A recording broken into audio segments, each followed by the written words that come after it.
Hi everyone, this is Jamey Dragostea. I am so excited to be part of this journey with you, and welcome to this very first introductory training video on how to retake control of your body. And one of the things that I want to do is just start with the number one most important element. You know, when I went to college, one of the first classes that I took was a critical reading class, and I remember the professor saying, you know, have you ever gone through and you're reading a page and you come to a word that you don't know what the definition is, but you just keep reading anyways, and then wait a sec, what just happened? And like, you don't even know what you just did, because when you hit that word, it's like your brain went on a skid. It just kind of started to spin in place and didn't really go any further. Well, if we were to do that in this diet without talking about this very critical component, the rest of the program would be very difficult to put into place. And so in 1903, there was a gentleman named James Allen who wrote a book, We Are What We Think About, or As a Man.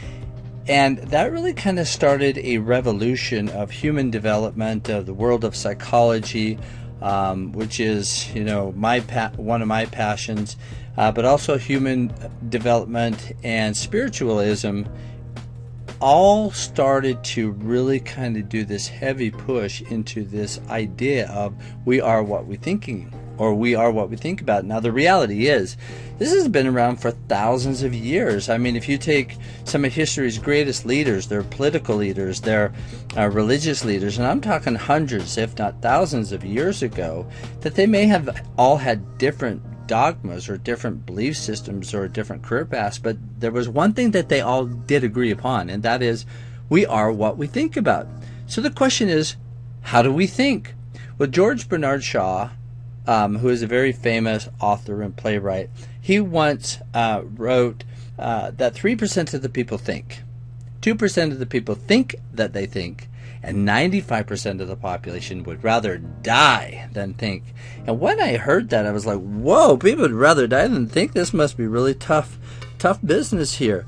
But the reality is as for literally almost my entire life, and was very passionate about it, even in grade school and junior high and high school and college, and in my career, I've always been fascinated is, why do people do what they do? Why are they making that decision? Why are they doing this? Why do I see twin brothers coming from a similar household and they're very, very different? And that is because I always really wanted to know what they think. And so here we are. George Bernard Shaw is saying 95% of the people would rather die than think.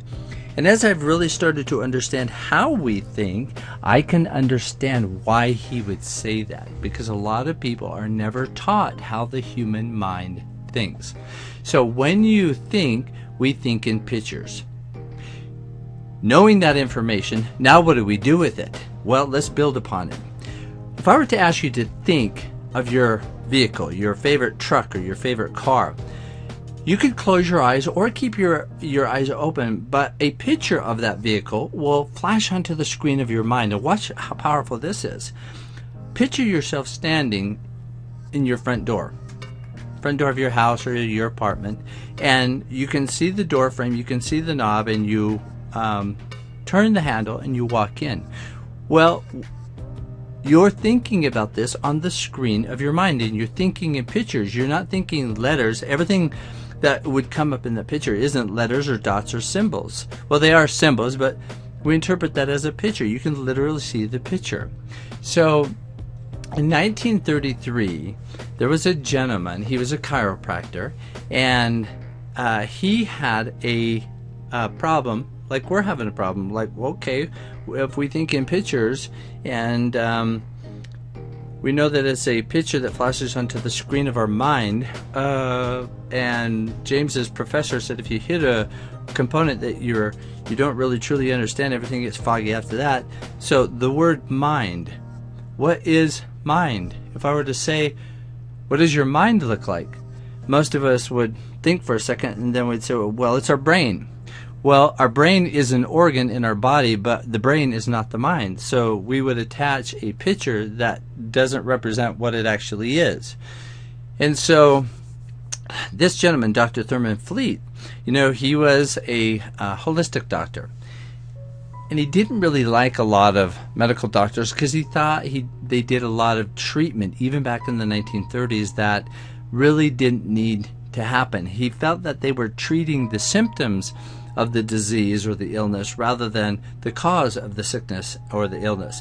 And what he said is, look, I've been working with patients too, and I believe that 60 to 80% or more of all sickness, illness, and disease is caused in the mind. And you doctors are treating the symptoms, but you're never attacking the root cause. And by the way, a lot of medical doctors did not like him. In fact, he was even thrown into jail, I believe, because of his what were considered heretical views. Now, the reality is, fast forward to today, 2018 is when I'm recording this, and quite frankly, medical science now knows that a lot of sickness, illness, and disease is caused in the mind or by the mind, and that's where the root cause is. And so we have to have the ability to have an image of this. And what Dr. Thurman Fleet said, okay, look, since we know what how we think, and we think in pictures, we need a reference to what our mind looks like. So what he did is he drew an image. Now, it's very similar to this one, and I'm going to call this the magical graphic. And what he did is he said, I'm going to draw two circles. The big circle is going to represent our mind, because this is really who we are. This is part of our greatness, our grandness. And then I'm going to draw a smaller one. This is our body. I'm going to draw the arms and the legs, so you can do this. I'm going to draw a line in the middle of the mind. Now, I'm drawing the mind so much bigger than the body because the mind is really who we are, and the body is just a small fraction of this.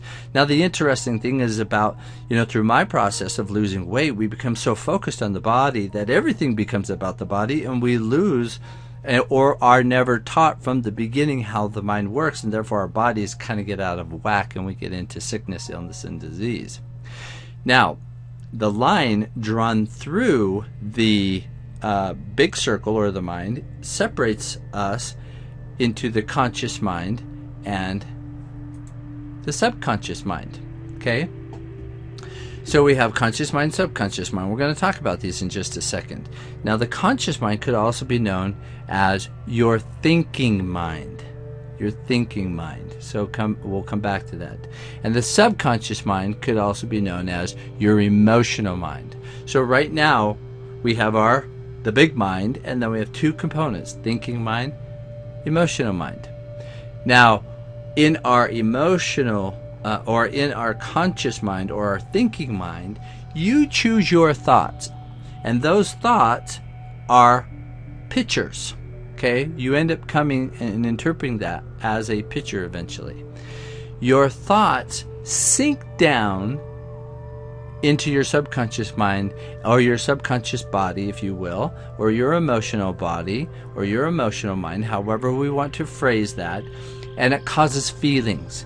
And these feelings then are vibrations. You could be at a high vibration, a low vibration, which is you're excited or sad, but it represents itself in the physical body, and your feelings are expressed in all different types of actions. The actions of your environment around you, the actions that you take, and the actions that actually happen inside or on the outside of our body. And these actions produce our results. And obviously it's the results that we want to be able to change. That's why we want to, lose some weight, get healthier, and see, what we can do to improve our lifestyle. Now, let's review here. We have the mind and the body. We have the conscious mind. Now, again, this is your thinking mind. This is where we gather or collect information and compile it. But there are 5 areas that we're going to talk about that help us make decisions in our conscious minds. All right? we have our subconscious mind. Now, really, the subconscious mind is the power center. This is where those emotions lie. And these emotions are very, very important to our process of losing weight. Every thought your conscious mind chooses to accept, this part of your mind must accept. So the conscious mind has the ability to gather this information and accept that information, reject this information, or just let it sit there. But the subconscious mind can't. Whatever the conscious mind chooses to accept, the subconscious mind has no choice. It has no ability to reject it. It doesn't know the difference between what's real and what's imagined. And here's a quick little example. Have you ever been in one of those states where your dream is so real and it's so detailed that when you start to wake up, you're kind of in a daze. You don't really know what's going on, or you're able to actually kind of control what you're doing in the dream because it's so real. Well, this is your subconscious mind, and if your subconscious mind believes certain things, and you've heard kind of an example that I'll give you very quickly, is the placebo effect. You've heard of the placebo effect because it works in many cases. There are places where people have the ability to get themselves into a state where they can go through an operation with no anesthesia. This is the subconscious mind, because the subconscious mind doesn't necessarily know if an event is real or imagined. Now, that's a very important key that we're going to really dive into as we go through this process. So it operates, however, in a very, very orderly manner. So even though it accepts everything that the conscious mind gives it, it takes it as just law. It takes it as, all right, orderly, orderly, orderly. And this is a key to the success of not only the law of attraction, but especially the healthy body weight loss journey that you're on. So let's learn how to do this and control this. Any thought repeatedly impressed on your subconscious mind will become a habit. All right. Now, we have 5 physical senses. The first one is our sight. We have the ability to see. We also have the ability to hear. We can smell, we can taste, and we can touch. Now, these are our 5 physical senses, and I'm also going to call them our lower senses, because I call them lower senses only because most animals have the ability to see, hear, smell, taste, and touch. Some of their abilities are better than humans, a lot better than humans. But as far as we're concerned, on this picture of our mind, I'm drawing 5 old-fashioned TV antennae. These represent for me, when I think about this, my seeing is, as soon as my eyes are open, I'm just taking in all the different types of information that's around me. When I'm driving a car, obviously I'm checking for traffic. And you use these 5 senses constantly, and you use them all the time. So you're gathering data, you're making decisions, and that's why the conscious mind is also known as the thinking mind. Okay, so let's put a title to the antennae. Now, again, another term for the conscious mind is the intellectual mind. Now, I'm going to give you my definition of intelligence. Intelligence is the ability to overcome challenges or obstacles.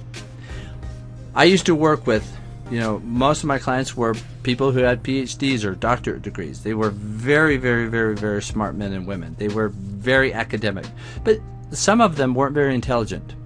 And the reason why they weren't intelligent is because they kept running into problems and they refused to address them, or they didn't know how to address them, and it caused major challenges in their life. And so in that one area, if they would have learned how to overcome or adapt to those challenges, to me, that's a good sign of intelligence. Now, on that same manner, you don't have to even go to school to be very intelligent, because you've heard of street smarts or street wise.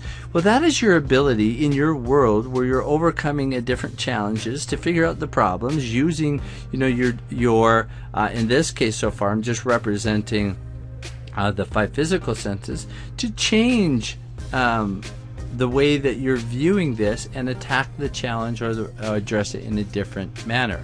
So we have the intellectual mind, all right? Now, the first higher sense that we can now draw upon in addition to our 5 physical senses is perception. So what is perception? Perception definitely is one of our intellectual faculties. This is our point of view. When we see something that causes us to see something that can't be done, for example, we look at changing the perspective or the perception of the situation, and we formulate or originate or seek different input to develop an idea or an image, or how can this be done differently. Now, it is our perception of our world that actually ends up determining a lot of the decisions and the choices that we make. And sometimes if our perception is wrong, well, obviously that can cause a challenge that we have to now use our intelligence to overcome later on. So perception, I think you get it. The next one is will. Now, will is not necessarily just willpower, like, you know, I'm on a diet, so I'm not going to eat chocolate cake. That's not will. I guess that's a form of will, but that's not what I'm talking about. Will is your ability to focus and to concentrate. It's the ability to hold a picture on the screen of your mind to the exclusion of all outside distractions. There's a great movie that I love it, and it's got Matt Damon in it, and not Matt Damon, Shia LaBeouf, and he's a golfer, and I think it's called The Greatest Game Ever Played. And in that, where he's golfing, it shows these golfers, these professional golfers, and they become so focused that, you know, they're trying to hit the ball down the fairway into the hole, and there's all these crowds of people, there's trees, there's obstacles, and the movie does a great scene where several scenes where it shows the actor or the character going into concentration mode, about ready to hit the ball, and all of a sudden everything dissolves around him. The people dissolve as the sound dissolves, and he gets so focused in there, and then just, you know, does his thing and hits the ball. Well, that's will. That's will. The ability to hold one picture on the screen of your mind to the exclusion of all outside distractions. Now, this is something you have to practice on. You have to develop your will. It's innate within you, but it's like a muscle. If you want to make it stronger and you want the ability to focus and concentrate, you have to go through certain exercises, and I've got some incredible ones that are going to change your lives. Now, the next one is our imagination. Imagination creates fantasy. Fantasy is the first stage of creation. It's the first stage of the creation in life. The creative process spans through 3 stages that I'm going to get very heavy into. They are fantasy and theory and fact. It's very important for you to remember that without the aid of your imagination, there could be no creation in your life. Now think of that. Everything that's out there, that the chair that you're sitting in, the microphone that I'm recording in right now, the car that you drive, everything was once somebody's imagination. And there was a process that they went through to turn it into being able to be in your possession and for you to take advantage of and use. Okay, now the next one is memory. Now, think about our memory is our memory really is perfect. There's no such thing as a bad memory. I kind of now chuckle inside myself when somebody says, "Oh, I just have a bad memory," because I know what they're doing to themselves. They really have a great memory, but they're developing neural pathways and developing habits and paradigms that make it so that they have a bad memory. There are only weak memories and strong memories. That's it.